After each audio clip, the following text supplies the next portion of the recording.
So, good morning, guys. Welcome to the class. Today, we are going to cover laterally unsupported beams. See, laterally unsupported beams, there are no problems, design problems, as mentioned in your syllabus. It is only a procedure. Even to know the procedure, it is better to make you understand what is there in the procedure through an example. Okay. So just I'm going to go through an example. You don't have to worry about how the calculation is done, but you simply follow the procedure. So coming with the laterally unsupported beams. So just to refresh your memory, I will go back to laterally supported beam. Then I'll come to laterally unsupported beam. Then I will explain it. So in case of RCC, because any RCC beam in a structure is cast along with the slab, is it not? So a part of the slab acts as a beam, so that is considered as a flange section. So mainly here it is the beam cast along with the slab. So as a result, the compression zone is restrained. That means the beam can only bend downwards but not sideways. Is it clear to you? That means RCC beam normally is a laterally supported beam. Okay, that means its compression flange is laterally supported throughout. But as far as steel is concerned, it may be laterally supported or laterally unsupported. So to make it laterally supported, how can we achieve that? If we simply take an I section, how do we restrain a steel section moving sideways? Because if you simply just take an I section, steel I section, put something on it, so when you load it, so that steel section has a tendency to bend not only vertically downwards, it can also move sideways. Is it clear to you? So there are two types of motions. So that's why we have to restrain it laterally. We are going to do that by restraining by compression zone, not the tension zone. So when you restrain the compression zone, then it is laterally restrained. So how do you restrain it? So you can insert that top flange of the I section into the concrete. Then that concrete slab is going to prevent the I section from moving laterally. Okay, that is a compression zone of the I section moving laterally. And tension zone is going to be stable. It is not a problem at all. Okay, and another thing is, put an I section. On the top of the I section, weld some plates called shear connectors.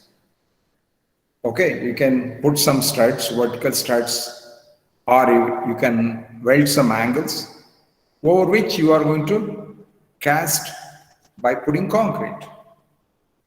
Because those studs above the top flange of the I section are cast along with the slab, so they are going to prevent the compression zone or compression area of the beam from moving laterally. Okay, then that is also called as laterally restrained beam.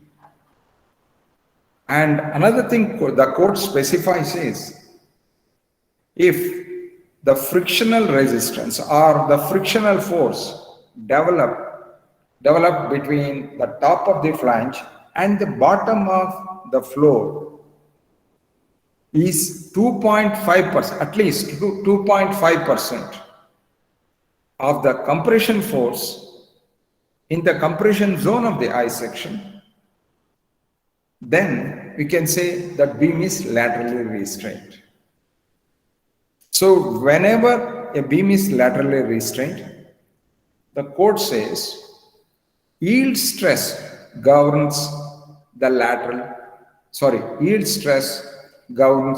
the design strength of the section.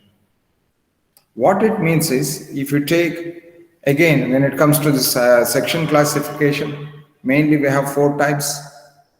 One is plastic, another is compact, then semi-compact and slender. Is it not? So slender, you don't worry. When it comes to a plastic section, when you keep and laterally restrain that plastic section, then if you keep loading until the failure happens, when you gradually load it, what happens is, where we get the maximum bending moment, the stress at the extreme fibers from the neutral axis of the I section will be more than the stress inside. Is it not? As you keep loading further, so extreme fibers will reach the yield stress. That is Fy value. Is it clear to you? Then, if you keep loading further, the extreme fibers, yes, already stressed to Fy values, they cannot take any more stress.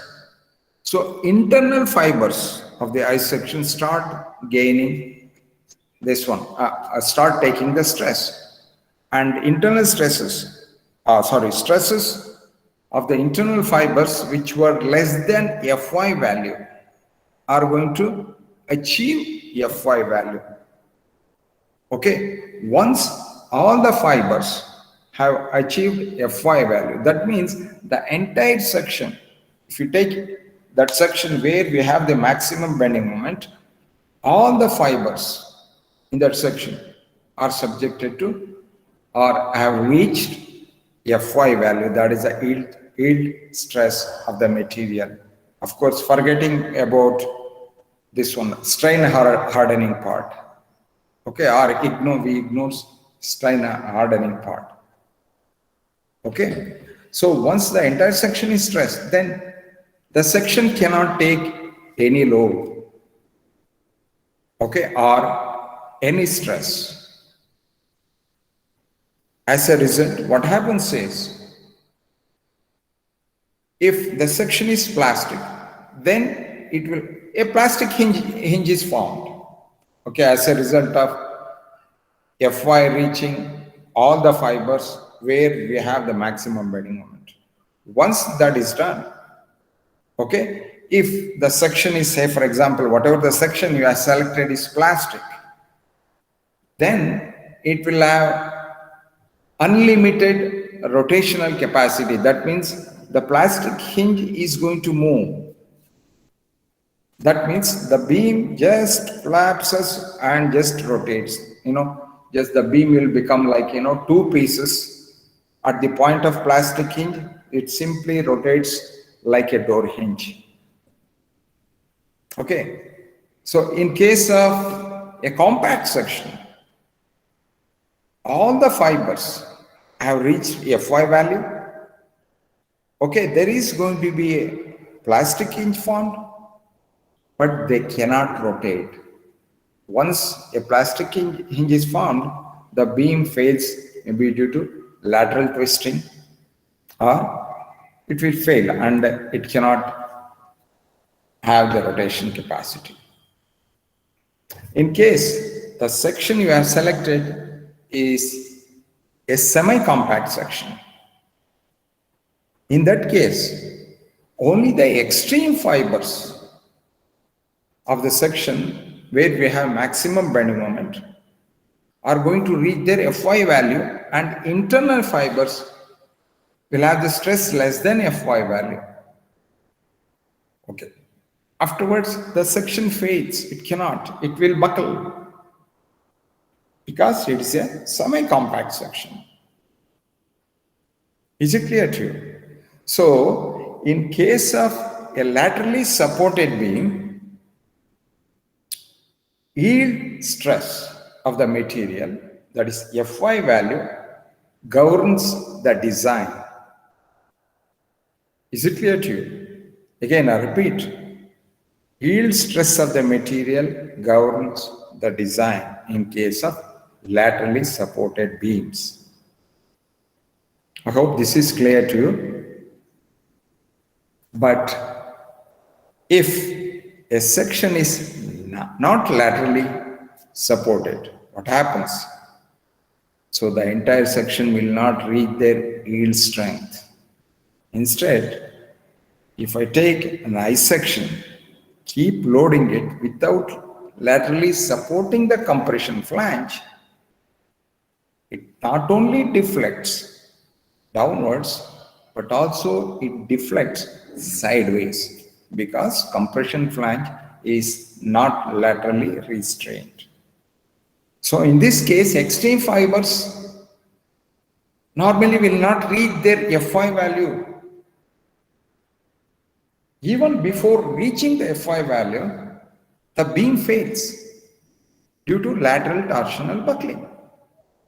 So in case of laterally unsupported beams, lateral torsional buckling governs the design or controls the design or decides the design.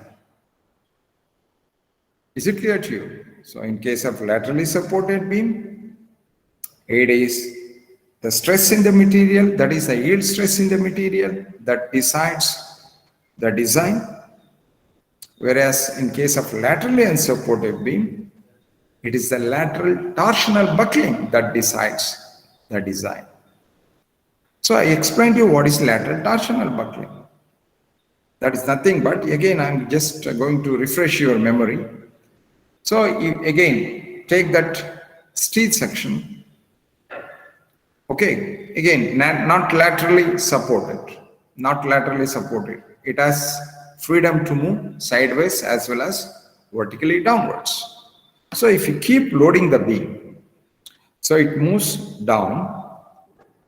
Okay, so when it moves down, of course, there will be a neutral axis. Anything above the neutral axis is subjected to compression, and anything below the neutral axis is going to be subjected to tension.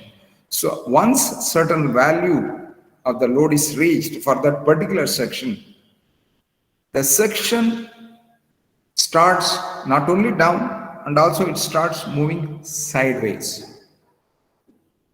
Okay, that is one thing, sideways.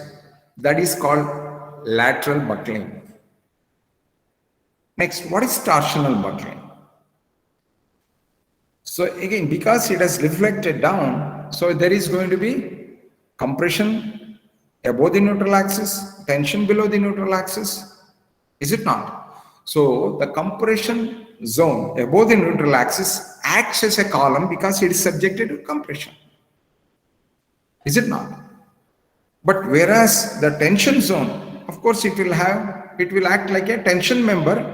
So as far as stability is concerned, tension member does not have any problem. Only the compression zone will act as a column, and when it gets compressed, so it tries to move, that is, it tries to buckle. Compression zone tries to buckle. But the tension zone will try to pull it back. As a result, this tug of war between the compression zone and tension zone, the beam section gets twisted. That is torsional buckling. Okay, so whenever you subject a laterally unsupported beam to load, not only the buckling will be in the horizontal direction, but also in the lateral direction, that is, there will be rotation. Okay, tension zone will remain stable, but compression zone will twist. So as a result, the section is going to be subjected to torsion. So that is called the lateral torsional buckling. So in this case, if you find out the stress at the fibers where we get the maximum bending moment, then the stress is not going to be Fy. It is going to be less than Fy value.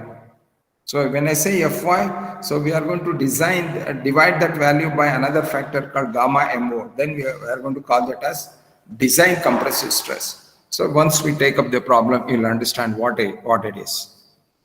Okay. So in case of lateral torsional buckling or beams with laterally unsupported, so whenever a beam fails, the extreme fibers value, stress value will be less than its yield stress.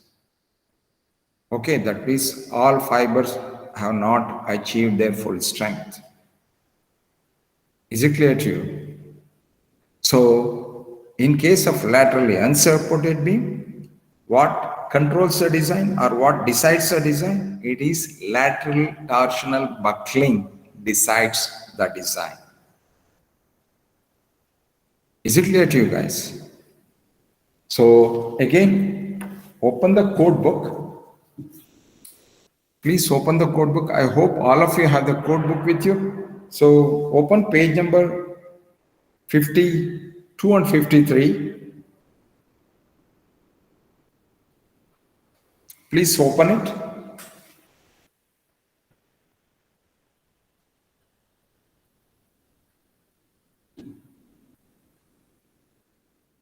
I hope you are on that page 52. So if you look at section 8.2, design strength in bending, that is flexion.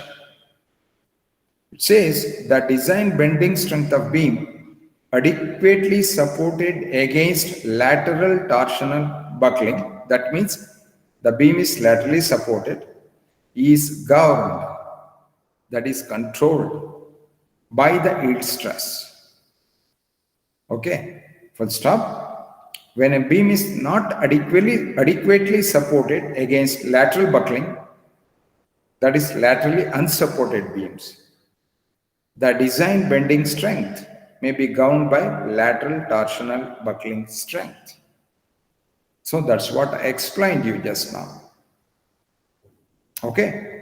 So as far as laterally supported beam is concerned, we know the procedure. So again, if you go to page number 53 under 8.2.1.2,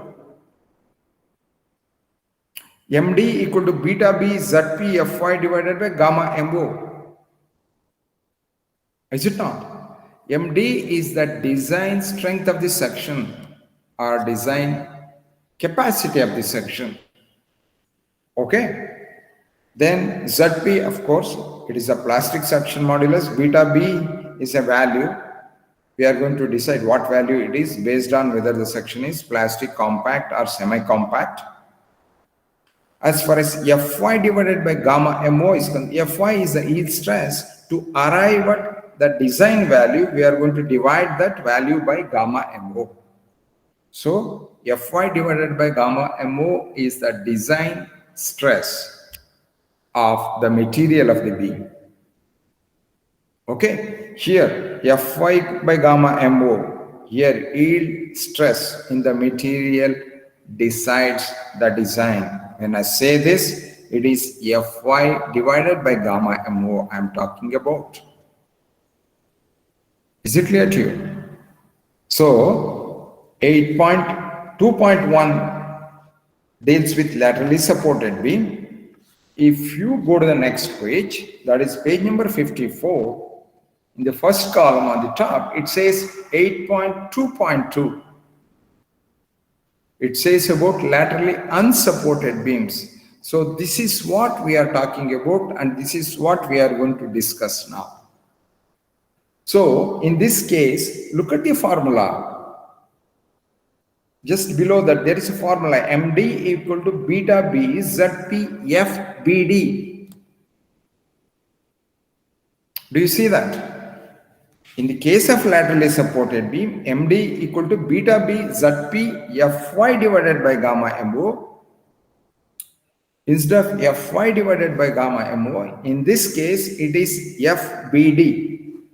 What is FBD? That is a design bending compressive stress, which we are going to find out.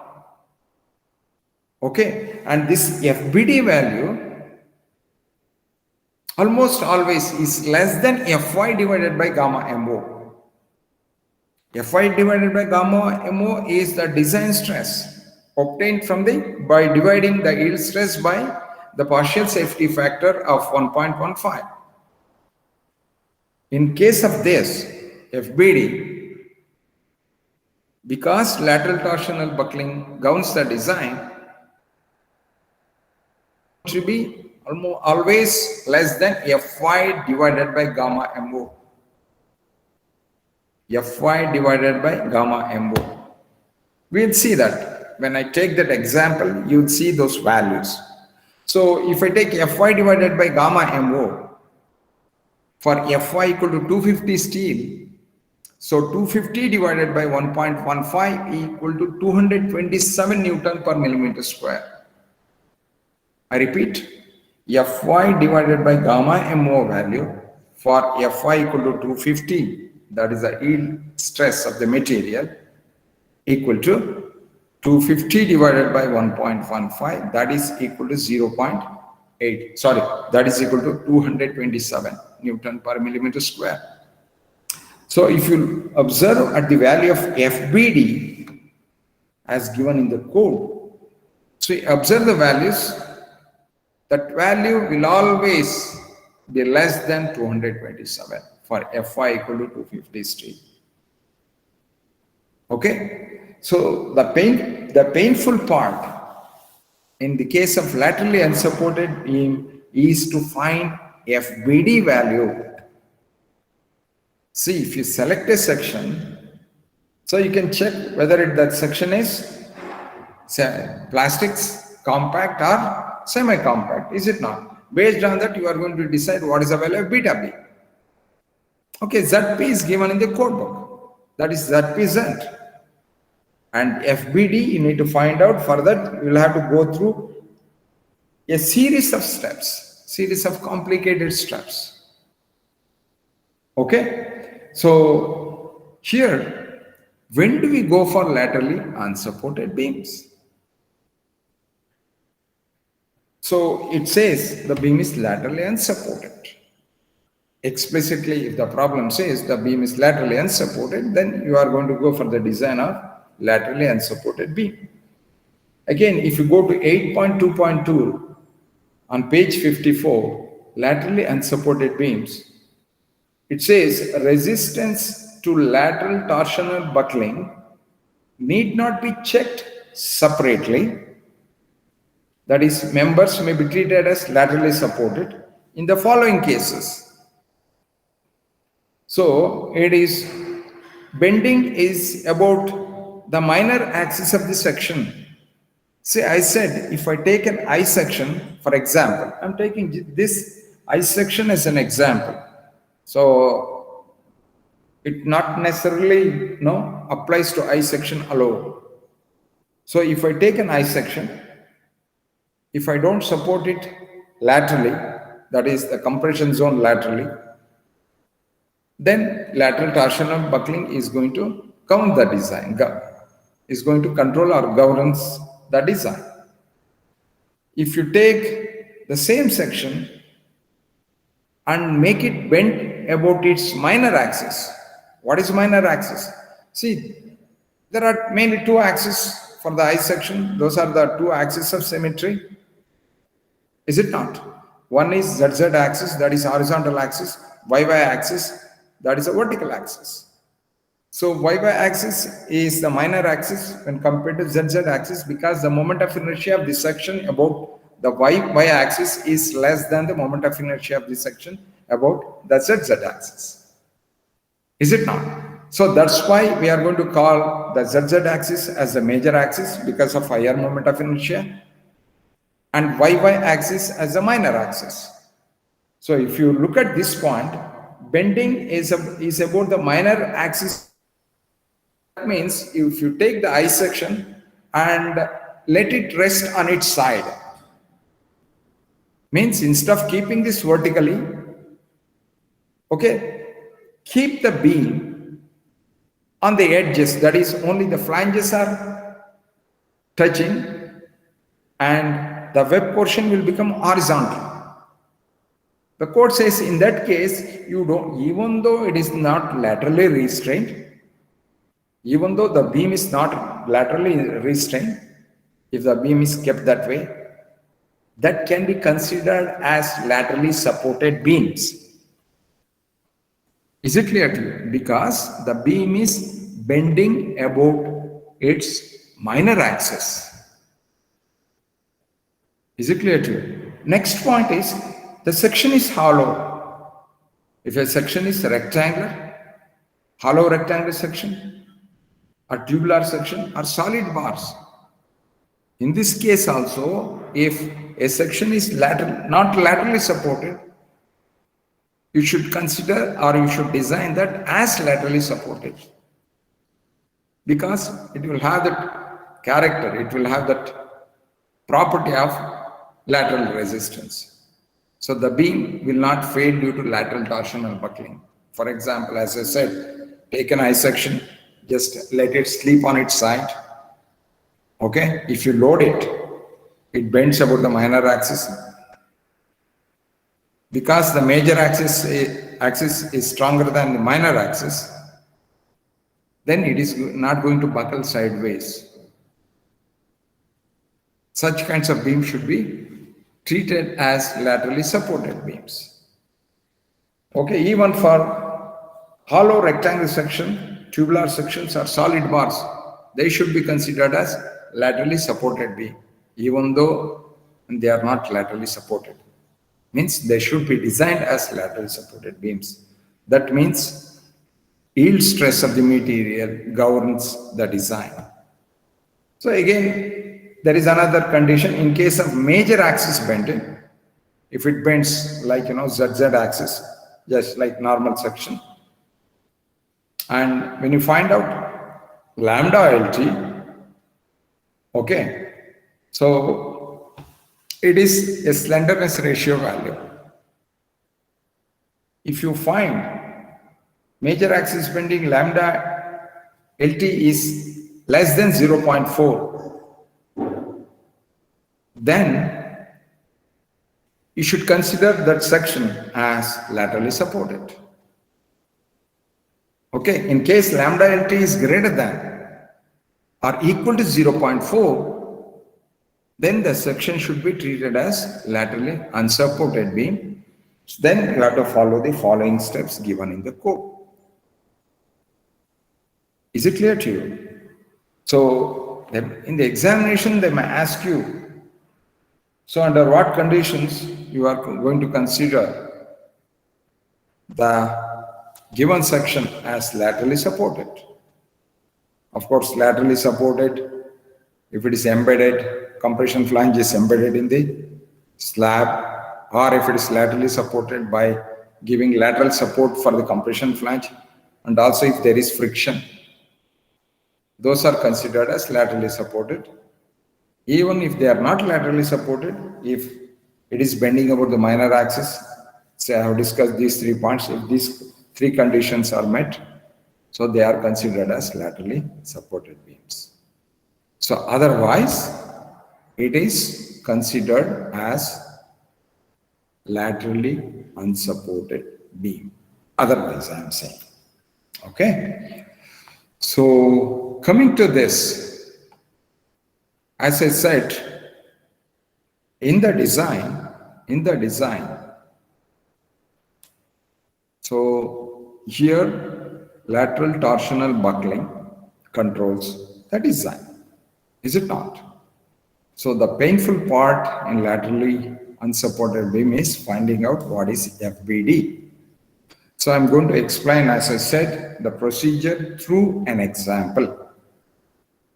Okay, so when you are asked a question on laterally unsupported beam, so you will get all your answers within the code book.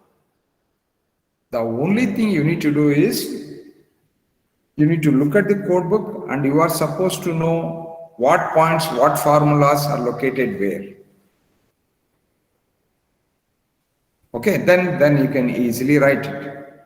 Simply by ignoring it or simply by not opening the code book when I am telling all these things, is not going to help you out in any way.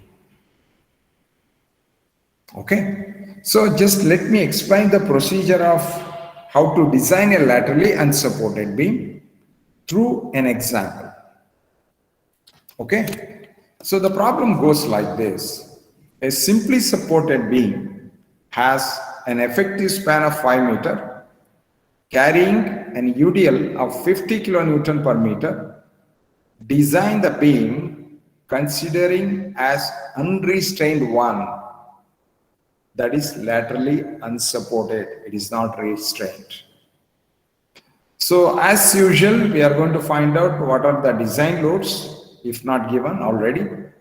So using the design load, we are going to find out what is the maximum bending moment or design bending moment due to the design load.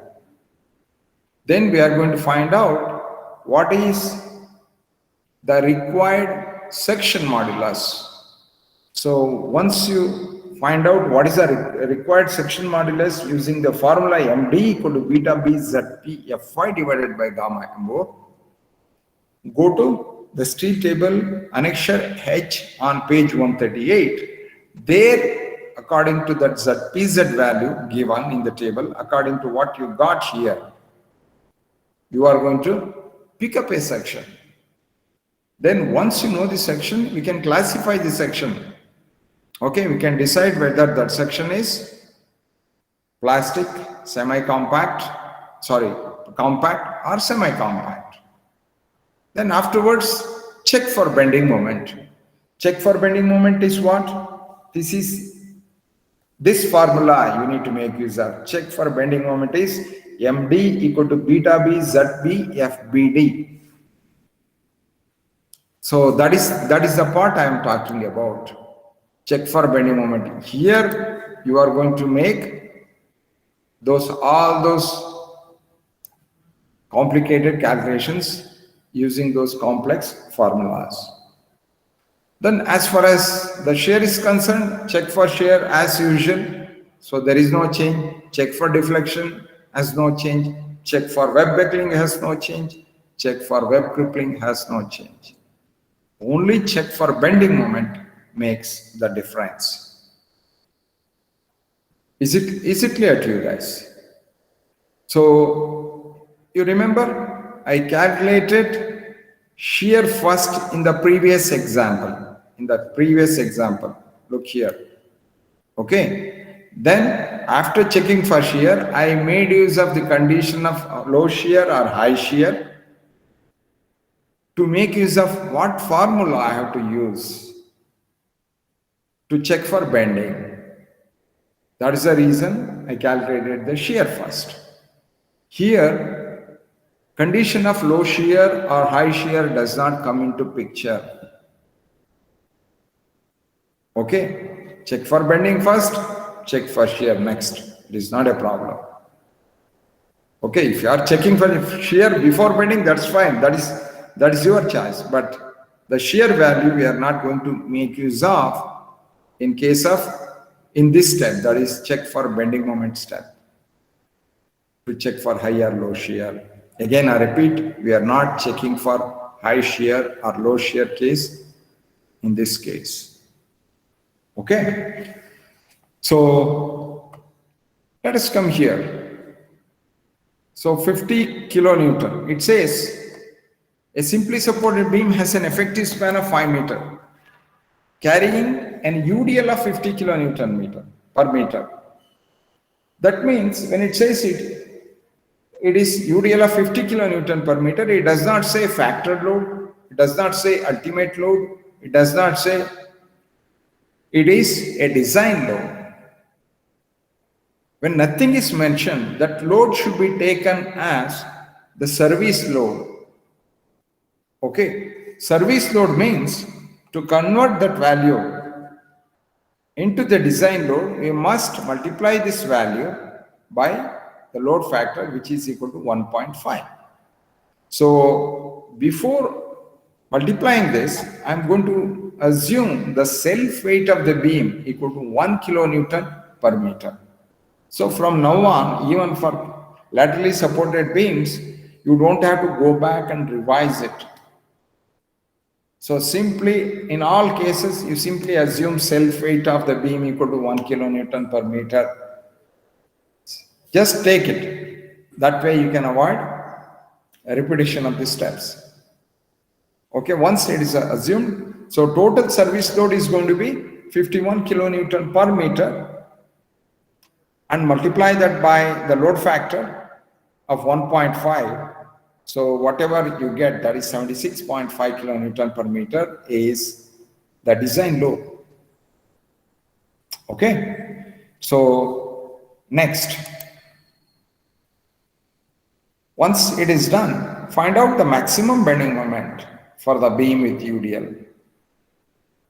Okay, WL square by 8. This is the maximum bending moment to which, that is the maximum design bending moment to which the section is subjected to due to the design load of 76.5 kilonewton per meter. Okay. Next, calculation of required section modulus.